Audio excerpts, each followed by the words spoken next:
One of the things that really helped me to get past feeling like I needed somebody to hit me on the head with a magic wand and give me permission. I think the way I got past that was going back to what we said earlier, was that I really focused on what would help the reader.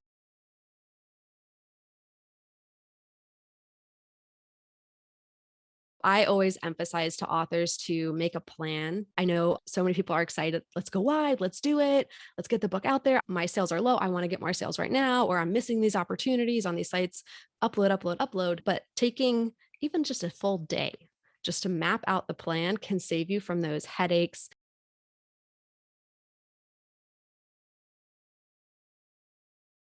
I don't want to sell. I want to serve people. And I want to, first of all, I want to figure out how I can do that. And then how can I get them to understand that I am the right person for them? And I feel that by speaking their language, that is like a shortcut.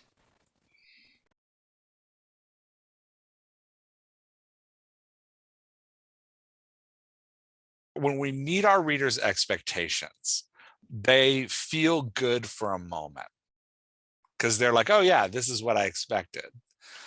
But then that feeling, that positive feeling begins to fade because they're like, oh, this is what I expected.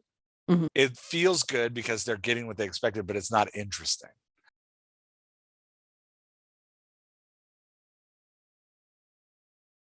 So the business side of it is you and your work become a commodity that is for sale, which sounds a little bit like prostitution, but let's just call it product development.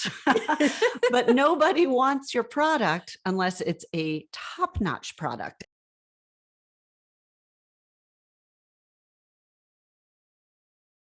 There are so many ways two characters physically interact with each other in a scene, and it's easy to lose that when you're mired down in the dialogue and pay attention to the words you're saying instead of the intentions behind them.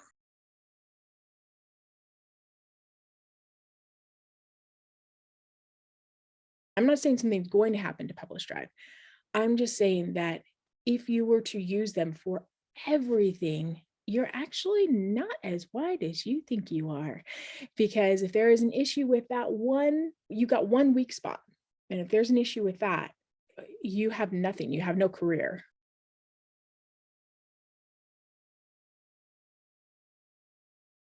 My biggest tip for Kindle Vella is also kind of my biggest tip for a lot of other things in publishing and marketing, and that is to experiment a lot. This is a new platform still, and we don't really know everything that's going to work and what isn't.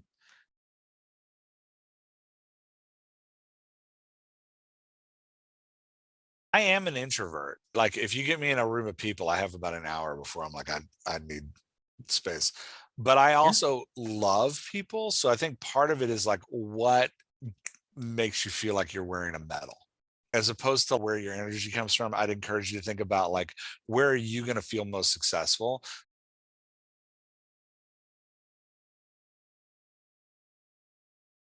I recommend scanning your sales for the past month or so every day, but then also looking at your month by month view without any calendar indicators, because that's a very good way also to pick up on anomalies that you might not have seen if you were looking for something else specific.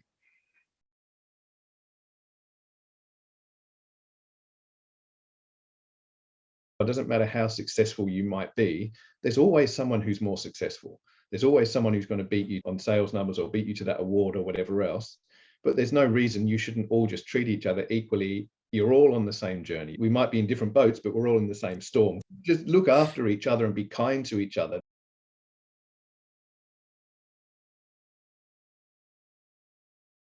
Audiences are made of human beings. And so the more you know about what delights that audience or what that audience is craving and where they're going to fulfill that desire for that reading experience or information, the more you'll write something that is like a gift.